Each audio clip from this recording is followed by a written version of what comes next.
उत्तर प्रदेश के जनपद मुरादाबाद में हिजाब और महिला सम्मान से जुड़े मामलों को लेकर अब सियासी तूफान बयानबाजी और तेज हो गई है।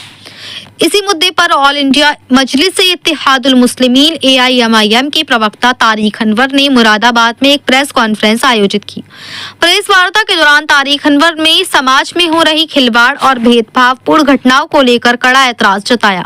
उन्होंने बिहार के मुख्यमंत्री नीतीश कुमार पर सार्वजनिक मंच पर एक महिला के हिजाब से जुड़ी घटना को लेकर सवाल उठाते हुए कहा कि ये मामला महिला सम्मान और संवैधानिक मूल्यों के खिलाफ है। नीतीश कुमार जी बीजेपी एजेंडा से जुड़े हुए हैं और वे कहीं न कहीं अपने आप को हीरो साबित करना चाहते हैं और ये फीलिंग लेना चाहते हैं कि वे मुसलमान के साथ कुछ भी कर सकते हैं। साथ ही उत्तर प्रदेश सरकार के कैबिनेट मंत्री संजय निषाद और केंद्रीय मंत्री गिरिराज सिंह द्वारा दिए गए बयानबाजियों की भी कड़ी निंदा की गई।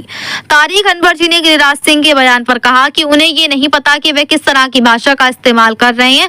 वे भाषा की मर्यादा को खत्म कर चुके हैं। कभी भी मुसलमानों को नमक हराम कहते हैं तो कभी देशद्रोही कहते हैं। और अब उन्होंने नीतीश कुमार के हिजाब खींचने पर यह कहा कि सही किया नीतीश ने महिला का हिजाब खींचकर। और जब उनसे पूछा गया कि वह महिला कहां जाए तो उन्होंने कहा कि जहन्नम में जाए। इस तरह की भाषा का इस्तेमाल उन्होंने किया है जो कि बिल्कुल भी बर्दाश्त नहीं किया जाएगा। भारतीय जनता पार्टी के नेता ऐसे बन गए हैं जैसे वे बिल्कुल आजाद हो, कहीं पर भी कुछ भी बयानबाजी करते हैं। तारिक अनवर जी यही नहीं रुके, उन्होंने कहा कि इस तरह के बयान समाज में नफरत और असमानता को बढ़ावा देते हैं और महिलाओं के आत्मसम्मान को गहरी ठेस पहुंचाते हैं। प्रेस कॉन्फ्रेंस में एक अन्य गंभीर मामले को भी उठाया गया, जहां हाल ही में अलीगढ़ में एक गोश्त व्यापारी के साथ मारपीट और अभद्र व्यवहार किए जाने का आरोप है। तारिक अनवर ने कहा कि पीड़ित के पास लाइसेंस और सभी जरूरी दस्तावेज मौजूद थे, इसके बावजूद उसके साथ गलत व्यवहार किया गया जो कानून व्यवस्था पर गंभीर सवाल खड़े करता है। उन्होंने साफ कहा कि आज समाज में इस तरह का खिलवाड़ लगातार बढ़ रहा है। हर तरह से मुसलमानों को शिकार बनाया जा रहा है और ऐसा लगता है कि इसमें कहीं ना कहीं कोई साजिश चल रही है और ये स्थिति किसी भी सूरत में स्वीकार्य नहीं है। AIMIM जिला प्रवक्ता ने प्रशासन से मांग की कि इन सभी मामलों को गंभीरता से लिया जाए और दोषियों के खिलाफ सख्त से सख्त कानूनी कार्रवाई की जाए ताकि समाज में कानून का डर और न्याय का भरोसा बरकरार रह सके। मुरादाबाद से मोहम्मद समीर की रिपोर्ट। जी सर, क्या नाम है आपका? मेरा नाम तारिक अनवर है। मैं ऑल इंडिया मजलिस-ए-इत्तेहादुल मुस्लिमीन का जिला प्रवक्ता हूँ। आज जो प्रेस कॉन्फ्रेंस रखी गई है, किसमें रखी गई है?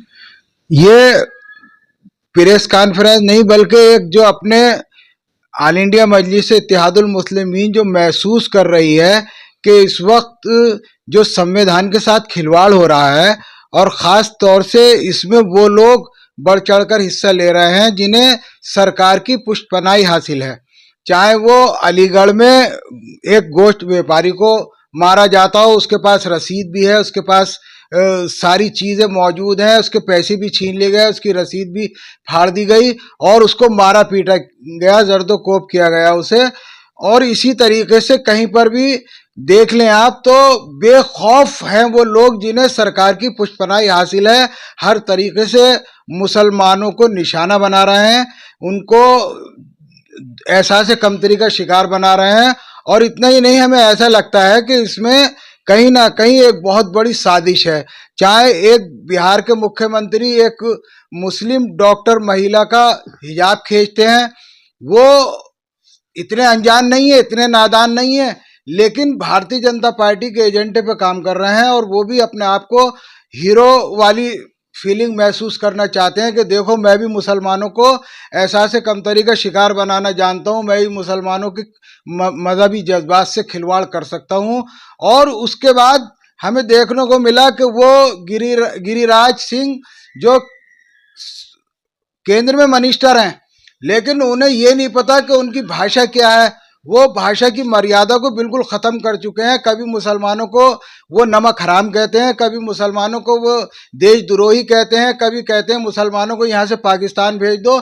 और अब उन्होंने हद कर दी कि एक जो उनकी पार्टी का मैनिफेस्टो में ये दावा है कि बेटी बचाओ बेटी पढ़ाओ, वो ये कह रहे हैं कि नीतीश कुमार ने सही खींचा उसका हिजाब। और उन्होंने साथ साथ ये भी कहा, जब उनसे एक प्रेस रिपोर्टर ने पूछा कि फिर वो बेटी कहाँ जाए, तो उन्होंने कहा जहन्नुम में जाए।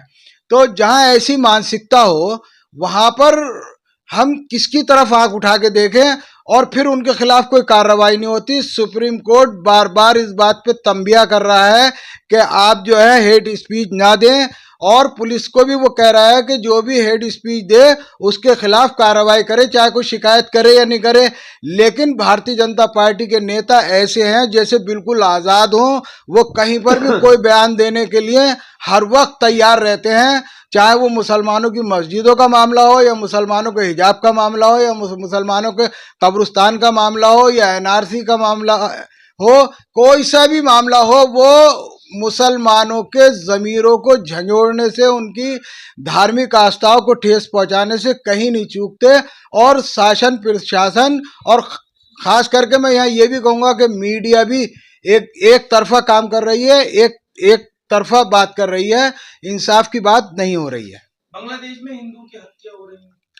बांग्लादेश में हिंदू नहीं, बल्कि हम तो पहले ये मानते हैं कि वो इंसान है, और इंसानियत का कत्ल ऐसा है बिल्कुल जैसे पूरी इंसानियत का कत्ल हुआ हो। तो हम तो पहलू खान के कत्ल की भी मजम्मत करते हैं, हम तो अखलाक के कत्ल की भी मजम्मत करते हैं, जुनैद के कत्ल की भी मजम्मत करते हैं, हम तबरेज के कत्ल की भी मजम्मत करते हैं।